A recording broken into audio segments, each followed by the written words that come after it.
Here's the popliteal artery and vein. Here's the sciatic nerve, the tibial nerve, and the common peroneal nerve.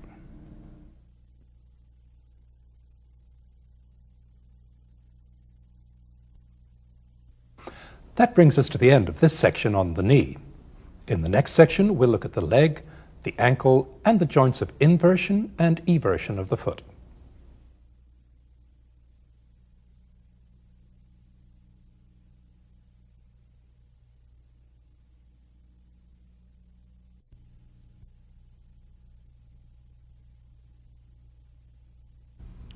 In this section, we'll go from the knee to a little below the ankle. We'll start by looking at the bones and the joints of the ankle region. Then we'll look at the muscles which produce movements at those joints. Lastly, we'll look at the blood vessels and nerves of the region. Before we start, we need to understand the meaning of some anatomic terms regarding the foot and its movements. The upper and lower surfaces of the foot are called the dorsal surface and plantar surface. This part of the foot is called the tarsus. These bones are the tarsal bones. The long bones in front of them are the metatarsals. We'll be looking at two sets of movements which happen in two different places. The upward and downward movements that occur at the ankle joint itself are called dorsiflexion and plantar flexion. The side-to-side rocking movements that occur at the joints just below the ankle are called eversion, for turning outwards, and inversion, for turning inward. Lastly, speaking of definitions, you'll recall that the leg in anatomy means just the part of the lower extremity that's between the knee and the ankle. Now let's look at the bones.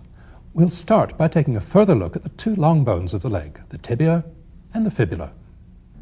The tibia is much the larger of the two bones. The shafts of the two bones are covered by muscles, except for the anteromedial aspect of the tibia, which lies directly beneath the skin, all the way from the knee to the ankle. The proximal end of the fibula doesn't form part of the knee joint, but its distal end forms an important part of the ankle joint, as we'll see. The tibia and fibula are held together throughout their length by the strong interosseous membrane.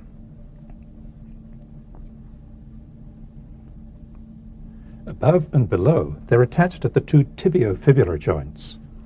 The proximal tibiofibular joint is a synovial joint. The distal one is a fibrous joint. There's very little movement at either of these joints. Distally, the two bones are strongly held together by the anterior tibiofibular ligament and the posterior tibiofibular ligament.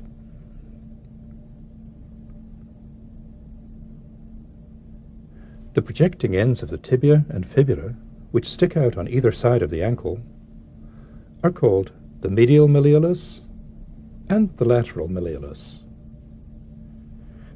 The articular surface for the ankle joint is a broad notch formed by the curved undersurface of the tibia and the inner surfaces of the medial malleolus and the lateral malleolus. Now let's look at the bone that articulates with the tibia and fibula to form the ankle joint, the talus. This is the talus. The bone below and behind it is the calcaneus or heel bone. The bone in front of the talus is the navicular bone. We'll meet the other tarsal bones shortly. Now we'll go round to the lateral view to see the talus by itself. This is the head of the talus. This is the neck.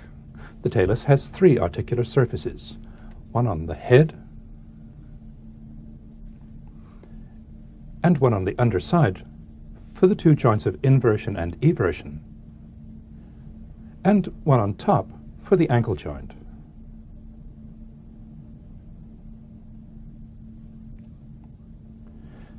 Here's the ankle joint. Let's see how it looks in the living body. Here, the loose parts of the joint capsule have been removed, leaving these thickened parts, which are the ligaments of the joint. Here's the front of the joint in plantar flexion,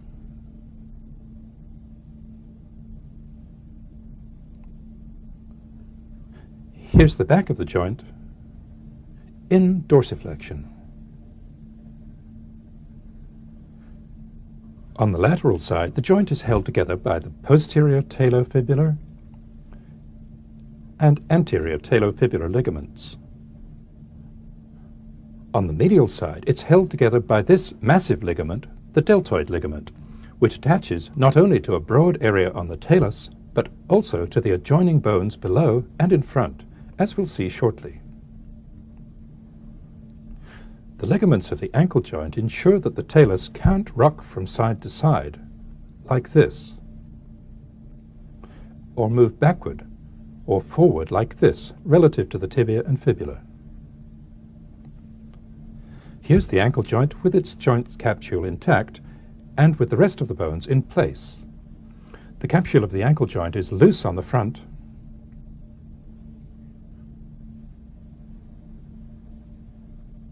and it's also loose on the back. This looseness allows for a full range of dorsiflexion and plantarflexion. Now we'll move on to look at the two joints of inversion and eversion. There's one directly beneath the main part of the talus called the subtalar joint, and there's one below and in front of the head of the talus that has an unwieldy name, the talo-calcaneo-navicular joint. We'll call it the TCN joint for short. To understand these joints, we need to get acquainted with the remaining tarsal bones. We already know the talus, the calcaneus, and the navicular. In front of the navicular are the three cuneiform bones, first, second, and third. Lastly, the bone in front of the calcaneus is the cuboid bone. Now let's look at the calcaneus by itself. The posterior part of the calcaneus forms the heel. The massive calcaneal tendon, also called the Achilles tendon, is attached here. Here on the medial side, there's a projecting shelf, which the medial part of the talus sits on, called the sustentaculum tali. On the front of the calcaneus, there's an articular surface for the cuboid bone. On the upper aspect of the calcaneus, there are two articular surfaces for the talus, a small one in front, a larger one behind. The larger of these two surfaces, together with the corresponding surface on the underside of the talus, forms the subtalar joint.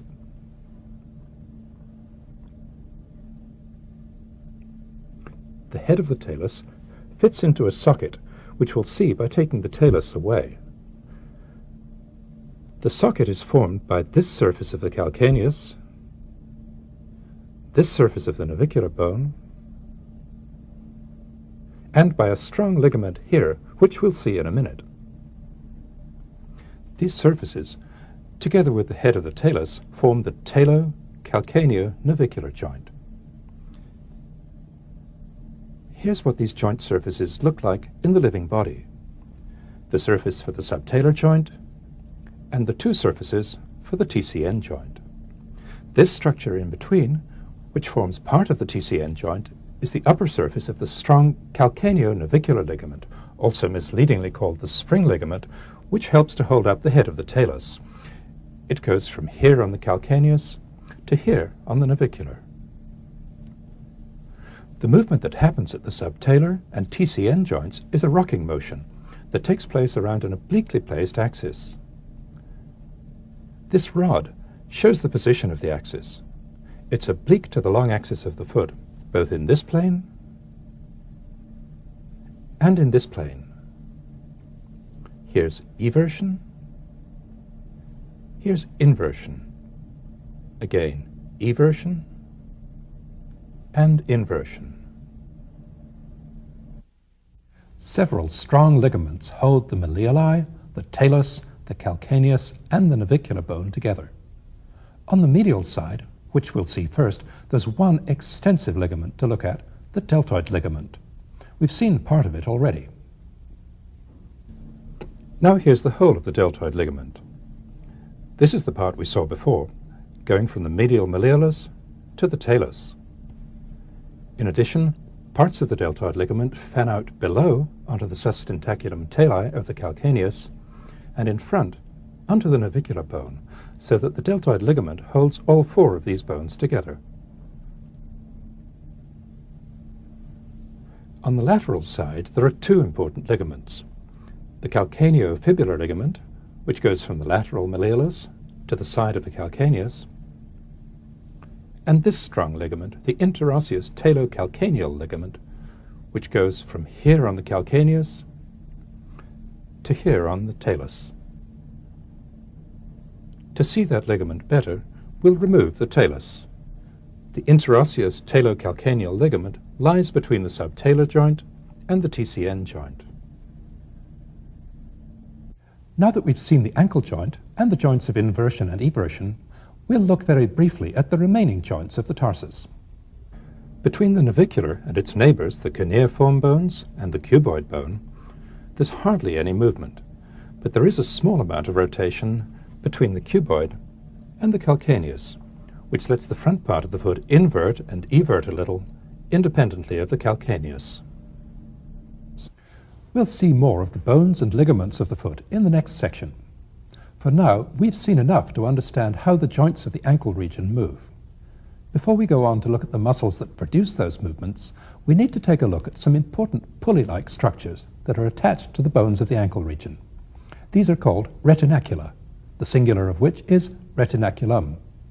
Each retinaculum guides and keeps in place a set of tendons that pass from the leg to the foot.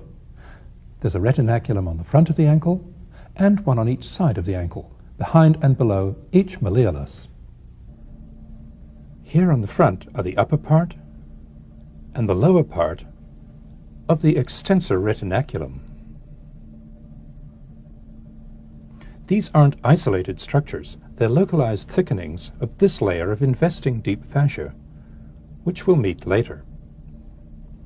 Four tendons, a nerve and an artery, pass under the extensor retinaculum. On the lateral aspect, behind the malleolus, here's the peroneal retinaculum. It accommodates the tendons of two peroneal muscles as they pass around the lateral malleolus.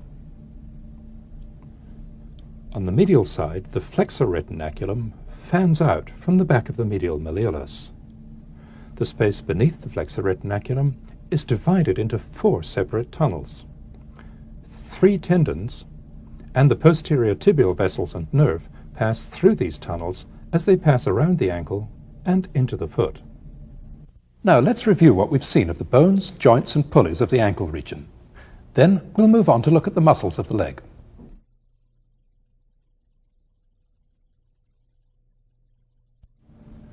Here's the tibia, the fibula, the medial malleolus, the lateral malleolus, the talus, and the ankle joint. Here's the interosseous membrane, the proximal tibiofibular joint, the distal tibiofibular joint, the posterior tibiofibular and talofibular ligaments, the anterior tibiofibular and talofibular ligaments, and the deltoid ligament. Here's the calcaneus, the cuboid, the three cuneiform bones, and the navicular. Here are the surfaces for the subtalar joint and for the TCN joint. Here's the calcaneo-navicular ligament,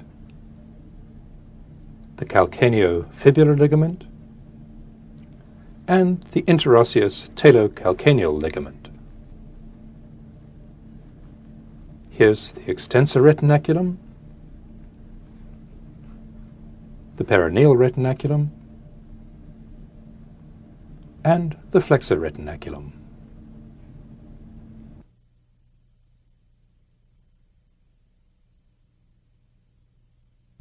Now we'll move on to look at the muscles that produce movement at the joints of the ankle region.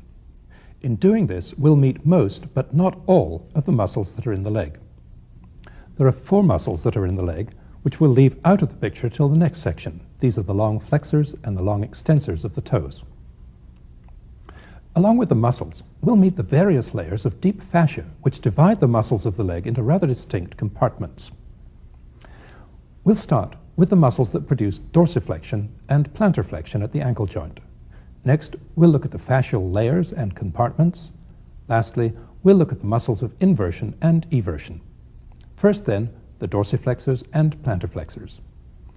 Dorsiflexion involves just lifting the foot. Plantarflexion involves lifting the whole body. So it's not surprising that the muscles for plantarflexion are much larger than the ones for dorsiflexion. There's one muscle on the front of the leg for dorsiflexion, tibialis anterior. There are three on the back of the leg for plantarflexion, gastrocnemius, soleus, and plantaris. Here's tibialis anterior. Tibialis anterior arises from the lateral surface of the upper tibia and from the interosseous membrane. The tendon of tibialis anterior passes under the extensor retinaculum and winds around the medial side of the tarsus to insert right down here on the first cuneiform bone and on the base of the first metatarsal.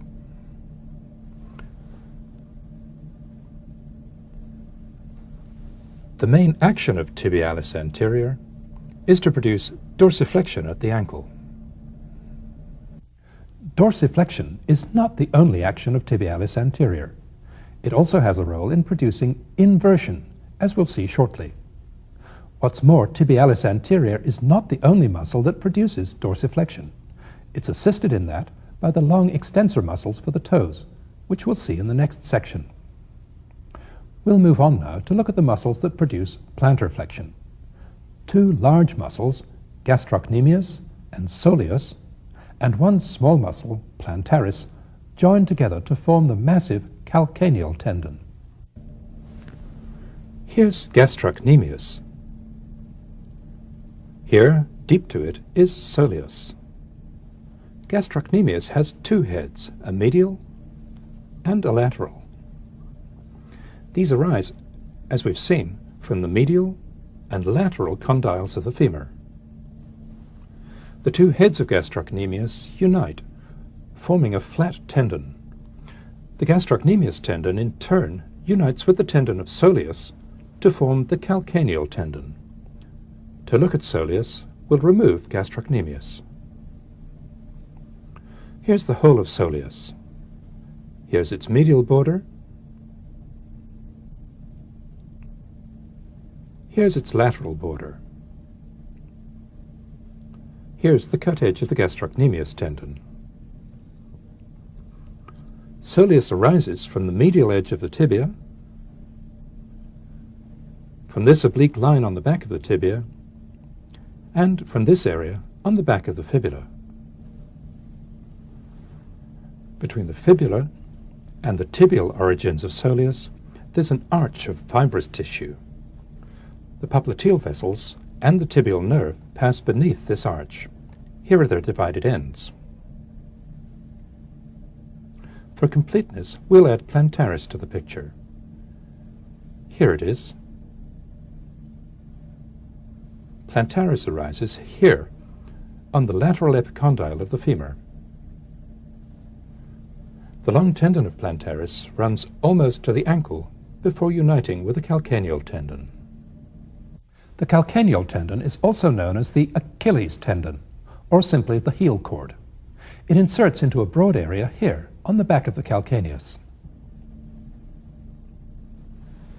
In front of the calcaneal tendon, there's a pad of fat, which fills the gap between the tendon and the back of the ankle joint.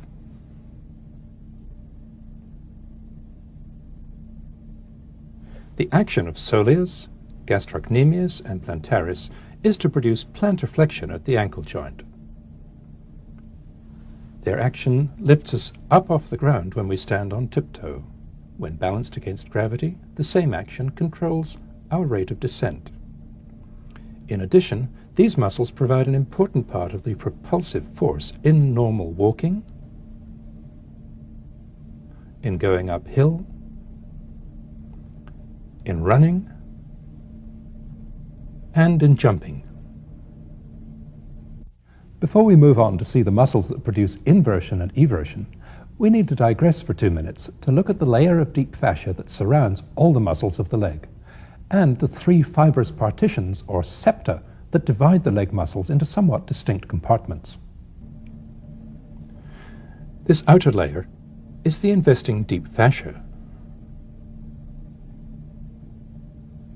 It surrounds all the muscles of the leg. The investing deep fascia is attached to the tibia here and here. It's attached to the fibula not directly but indirectly by 2 fibrous septa here and here that we'll see in a minute. The investing deep fascia wraps around the back of the calcaneal tendon like a sling. Distally, the investing deep fascia is continuous with the superficial part of the flexor retinaculum, with the peroneal retinaculum, and with the 2 parts of the extensor retinaculum. Now we'll look at the fibrous septa, the singular of which is septum. There are 3 of them. Together with the interosseous membrane, they divide the muscles of the leg into 4 compartments, 2 on the front of the leg and 2 on the back. We'll look at the back first. We'll remove gastrocnemius and soleus down to here. Here's soleus divided. Here's the investing deep fascia divided at a lower level. In front of soleus, this transverse intermuscular septum crosses the back of the leg. It runs from here on the tibia to here on the fibula.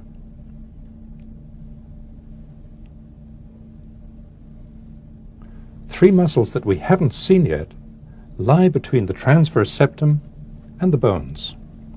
To see the transverse septum better, we'll remove the rest of the soleus. The transverse septum is thin up here, but toward the ankle it becomes thicker. At the ankle, the transverse septum is continuous with the flexor retinaculum. The other 2 septa have cumbersome names. They're the anterior and the posterior crural intermuscular septa. To see them, we'll remove the investing deep fascia down to here, exposing several muscles that we haven't met yet. We'll be meeting them soon. This is the posterior crural septum, lying just in front of the soleus muscle. This is the anterior crural septum. These 2 septa are attached to the fibula here and here.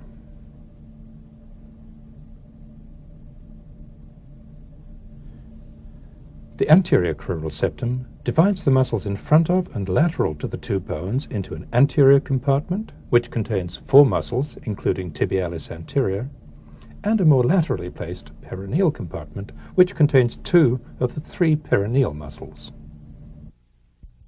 Now that we've seen these fascial structures, let's get back to the muscles, the ones that produce inversion and eversion. There are 2 muscles that produce inversion, tibialis anterior, which we've seen already, and tibialis posterior. Here's tibialis posterior. Tibialis posterior arises from the back of the tibia, the back of the fibula, and from the interosseous membrane in between. Its tendon passes immediately behind the medial malleolus, through a fibrous tunnel that's covered by the flexor retinaculum. Beyond the malleolus, the tendon of tibialis posterior fans out. It has a wide insertion here on the navicular and first cuneiform bones, and also under here on the bases of the 2nd, 3rd, and 4th metatarsals.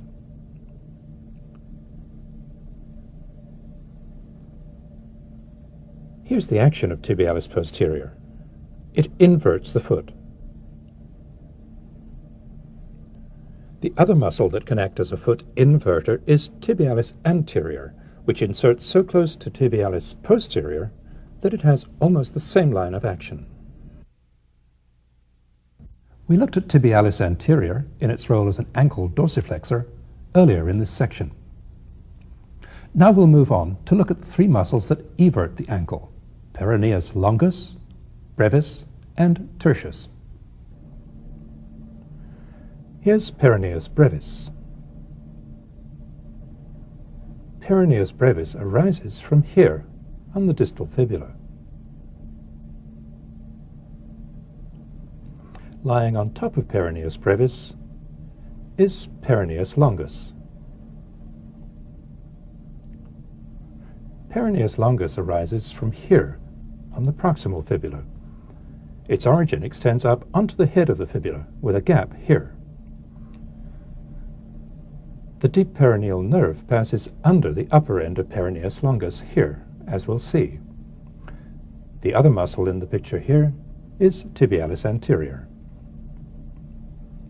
At the ankle, the tendons of peroneus longus and brevis pass behind the lateral malleolus and beneath the peroneal retinaculum, longus behind, brevis in front.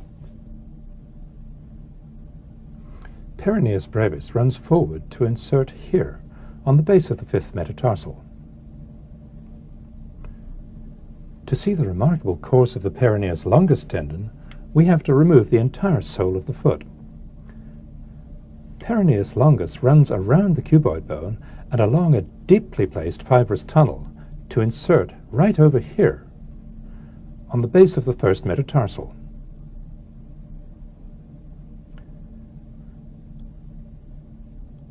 Lastly, in front of peroneus brevis and longus, here's peroneus tertius. Peroneus tertius arises from here on the fibula. The tendon of peroneus tertius passes under the extensor retinaculum and in front of the lateral malleolus to insert here on the base of the fifth metatarsal, next to peroneus brevis. The action of all three of the peroneal muscles is to evert the foot. In addition, peroneus tertius, acting along with its anterior neighbors, can help to dorsiflex the ankle. The muscles of inversion and eversion are important because they enable us to stay balanced and upright on a surface that tilts to one side or to the other. Now that we've looked at the muscles that produce movement of the foot, we're nearly ready to move on to the vessels and nerves of this region. Before we do that, let's review what we've seen of the muscles and the associated fascial structures.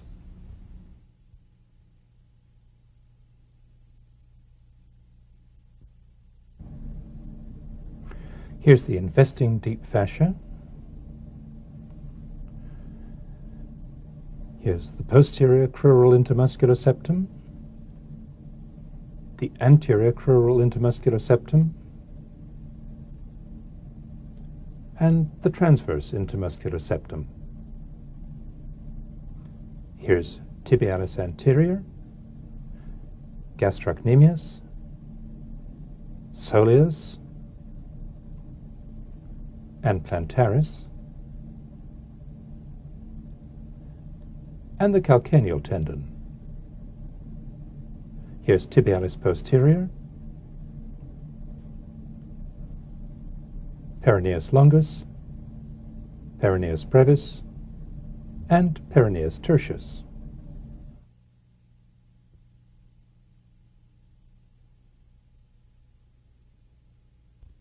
Now we'll move on to look at the vessels and nerves of the region. We'll go from the knee, where we saw them last, to just below the ankle. We'll start with the veins. Here's the leg with the skin removed. To expose the two major superficial veins, two strips of subcutaneous fat have also been removed.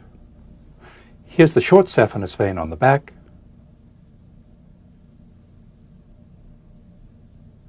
and the long saphenous vein on the front.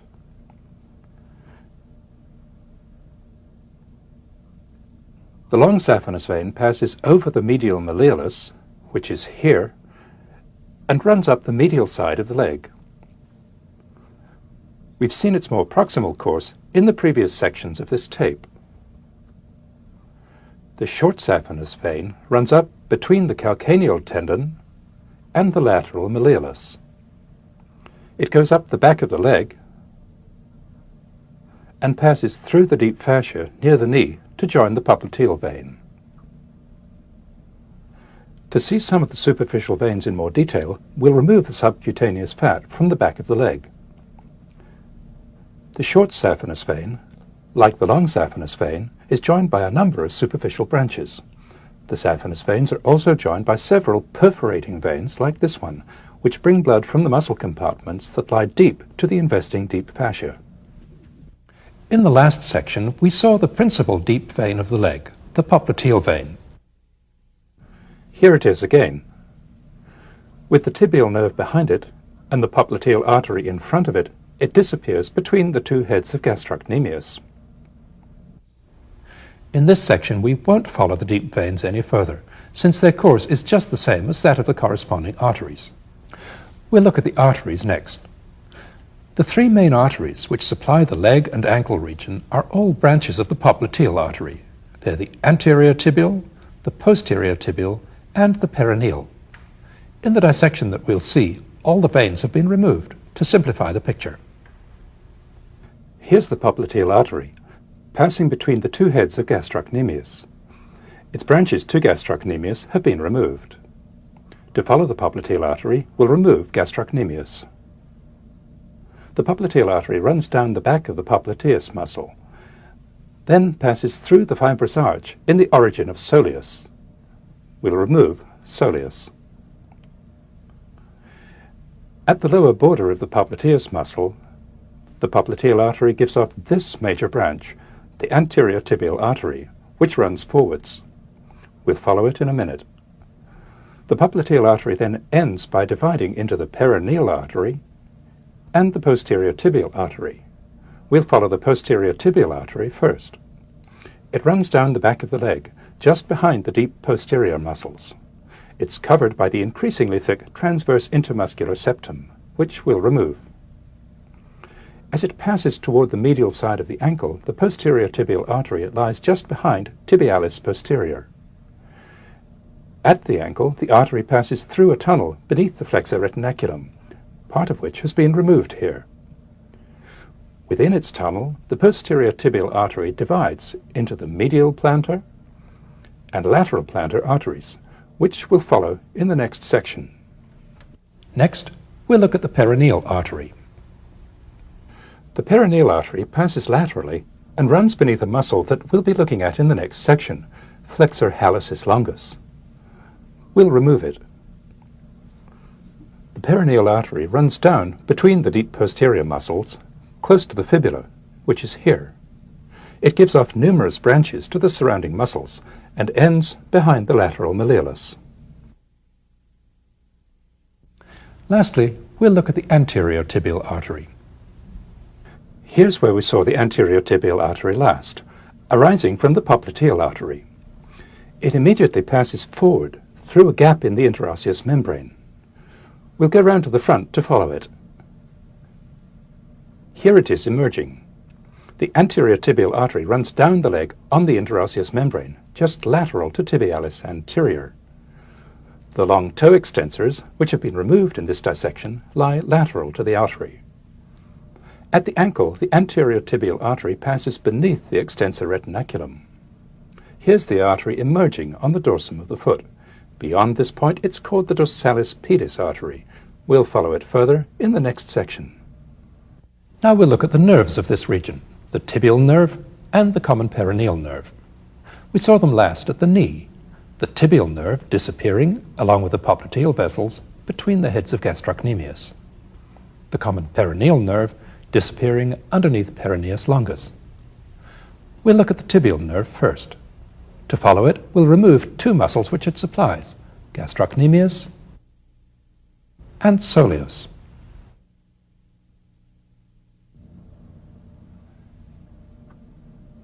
The tibial nerve follows the same course as the posterior tibial artery. The nerve passes beneath the flexor retinaculum, just behind the artery. Beneath the flexor retinaculum, the tibial nerve divides into the medial plantar nerve and the lateral plantar nerve. We'll see where these go in the next section. In the leg, the tibial nerve supplies gastrocnemius, plantaris, soleus, and all three of the deep flexor muscles, including tibialis posterior. Now we'll follow the common peroneal nerve. As it passes under the peroneus longus muscle, the common peroneal nerve divides into the superficial peroneal nerve and the deep peroneal nerve. The superficial peroneal nerve runs down beneath peroneus longus. It emerges here and continues down to the foot as a sensory nerve, as we'll see in the next section. The superficial peroneal nerve supplies peroneus longus and peroneus brevis. The deep peroneal nerve runs under peroneus longus. Here it is again.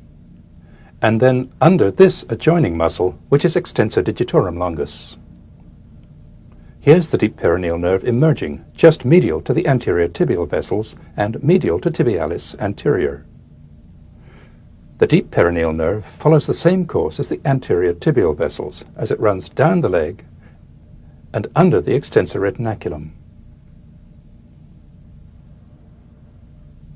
Of the muscles that we've already seen in the leg, the deep peroneal nerve supplies tibialis anterior and peroneus tertius. Now let's review what we've seen of the vessels and nerves of the leg and ankle region.